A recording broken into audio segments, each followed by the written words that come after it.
ഈ നിങ്ങൾ ഈ കുറച്ച് ഇരിക്കാനുള്ള അവസരം സിന്ധുമോളൊക്കെ അനുവദിക്കും. പക്ഷെ നിങ്ങൾ അങ്ങ് ഇരുന്ന് കളയോ എന്നുള്ള പേടിയാണ് അവരുടെ. ഇനി ഇങ്ങനെ ഓഗസ്റ്റ് 15 സെപ്റ്റംബർ 15 സ്വന്തം അനുഭവത്തിൽ നിന്ന് പറയുന്നതാ. അതോ? അപ്പോ അല്ല, ഈ സ്ത്രീ ശാക്തീകരണം ഇപ്പൊ ഇവിടെ പറഞ്ഞ പോലെ ഈ സ്ത്രീ ശാക്തീകരണം ഉണ്ടാവുമോ? ബസ്സിൽ ഫ്രീ കൊടുത്താൽ സ്ത്രീ ശാക്തീകരണം അതൊരു വളരെ ബാലിശമായ ചോദ്യമാണ്. ഞാൻ പറയുന്നത് ഘട്ടം ഘട്ടമായിട്ട് ഓരോ തലങ്ങളിൽ നമ്മൾ ഇത് കൊടുക്കുമ്പോഴാണ് സ്ത്രീ ശാക്തീകരണം ഉണ്ടാവുന്നത്. സ്ത്രീ ശാക്തീകരണം എന്ന് പറയുന്നത് ഒറ്റ ഒരു തീരുമാനം കൊണ്ട് വരുത്താൻ പറ്റുന്ന ഒരു കാര്യമല്ലല്ലോ. അപ്പോ ഇതെല്ലാം അതിന്റെ ഒരു പാർട്ടാണ്, ഒരു ഭാഗമാണ്. പ്രൈവറ്റ് ബസ്സിന്റെ ഒരു കാര്യം ഞാൻ പറഞ്ഞോട്ടെ. അദ്ദേഹം പറഞ്ഞു ശരിയാണ്, പ്രൈവറ്റ് സെക്ടറും നമുക്ക് ആവശ്യമുള്ള. പക്ഷേ ഉണ്ടല്ലോ, പ്രൈവറ്റ് സെക്ടറുകാർ നിങ്ങൾ മനസ്സിലാക്കേണ്ട ഒരു കാര്യം, ഇതൊരു അവസരമായതുകൊണ്ട് ഞാൻ പറയുകയാണ്, നിങ്ങൾ ഓടിക്കുന്ന സ്പീഡ്, നിങ്ങൾ കൊച്ചി നഗരത്തിലാണല്ലോ നമ്മൾ ഇരിക്കുന്നത്, എറണാകുളത്താണല്ലോ ഇരിക്കുന്നത്. കൊച്ചി നഗരത്തിൽ ഏറ്റവും അധികം പ്രൈവറ്റ് ബസ് ഓടുന്ന ഒരു സ്ഥലമാണ്. ഈ കൊച്ചി നഗരത്തിൽ പ്രൈവറ്റ് ബസ്സിന്റെ ഓട്ടം കൊണ്ടുണ്ടായിട്ടുള്ള അപകടങ്ങൾ, അല്ലെങ്കിൽ അത്ര ഒരു ശ്രദ്ധയുമില്ലാതെ മദ്യപിച്ച് ഓടിക്കുന്ന ഡ്രൈവർമാർ ഉൾപ്പെടെ ഉണ്ട്. നമ്മുടെ എത്ര കേസുകളാണ് വന്നിട്ടുള്ളത്. അപ്പോൾ അതായത് സമൂഹത്തോട് കമ്മിറ്റ്മെന്റ് ഇല്ല. നമ്മൾ ഏത് സർവീസ് ആയാലും പ്രൈവറ്റ് സർവീസ് നടത്തുമ്പോൾ സമൂഹത്തോട് ഒരു കമ്മിറ്റ്മെന്റ് വേണം. ആ കമ്മിറ്റ്മെന്റ് കാണിക്കാൻ പലപ്പോഴും കഴിയുന്നില്ല എന്ന് ഞാൻ ജസ്റ്റ് സൂചിപ്പിക്കുക. കാരണം എന്താണെന്നറിയാമോ? അതുപോലാണ് പേടിച്ചാണ് വഴി യാത്രക്കാർക്ക് അല്ല, പ്രൈവറ്റ് ബസ്സിലൊക്കെ സ്പീഡ് ഗവർണേഴ്സ് വെച്ചിട്ടുണ്ട്. അവർക്ക് അങ്ങനെ സ്പീഡിൽ ഓടിക്കാൻ പറ്റത്തില്ല. സ്പീഡ് ഗവർണേഴ്സ് വെച്ചിട്ടുണ്ട്. അതിനൊരു കാര്യം ചെയ്താൽ മതി.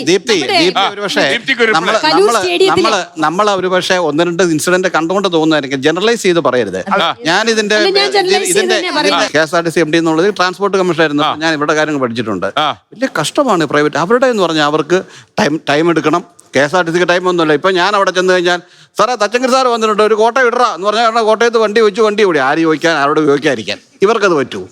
എല്ലാം നിയന്ത്രണങ്ങളാണ്. അപ്പം അവര് എക്സിസ്റ്റൻസിന് വേണ്ടി ബുദ്ധിമുട്ട് കാണും. എന്തു പറഞ്ഞാലും ശരി, KSRTC ഒരിക്കലും കേരളത്തിൽ നിന്ന് ഇല്ലാതാകത്തില്ല. അത് ജനങ്ങളുടെ തീരുമാനമാണ്.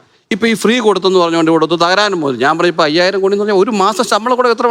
കേരളത്തിന്റെ മൊത്തം ചെലവ് മജോറിറ്റി എവിടെ? SKക്ക് അറിയാലോ. മൊത്തം ചെലവിന്റെ മജോറിറ്റി എവിടെ പോകുന്നത്? 3.5 കോടി ജനങ്ങൾ, 5 ലക്ഷം സർക്കാർ ജീവനക്കാർ. 5 ലക്ഷം 3.5 കോടി രൂപ ജനങ്ങൾ, 5 ലക്ഷം. ഈ 5 ലക്ഷം സർക്കാർ ജീവനക്കാരുടെ ശമ്പളവും പെൻഷനും കൊടുക്കാൻ 70% പൈസയും പോകുന്നത്. 70%. അപ്പൊ പിന്നെ ഈ സ്ത്രീകൾക്ക് ഇത്ര കൊടുത്താൽ തന്നെ കുഴപ്പം. അവര് കൊച്ചുങ്ങളെ അല്ല, ഞാൻ പറഞ്ഞ ഇപ്പൊ ഗ്രേറ്റ് ഇന്ത്യൻ കിച്ചൺ എന്ന് പറഞ്ഞ സിനിമ, അതാ സ്ത്രീ പറഞ്ഞത്, എന്റെ മാഡം പറഞ്ഞത്.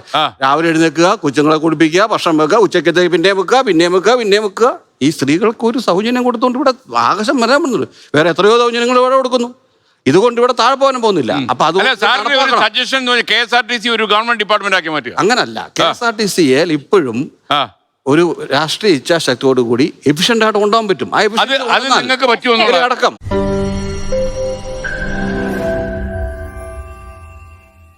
ലോകത്തെവിടെയായാലും ഏത് സമയത്തും 24 വാർത്തകളും ഓഗ്മെന്റഡ് റിയാലിറ്റി പാക്കേജുകളും എക്സ്പ്ലെയിനറുകളും വിശദമായി കാണാൻ ഞങ്ങളുടെ YouTube ചാനൽ നിങ്ങൾക്ക് സബ്സ്ക്രൈബ് ചെയ്യാം.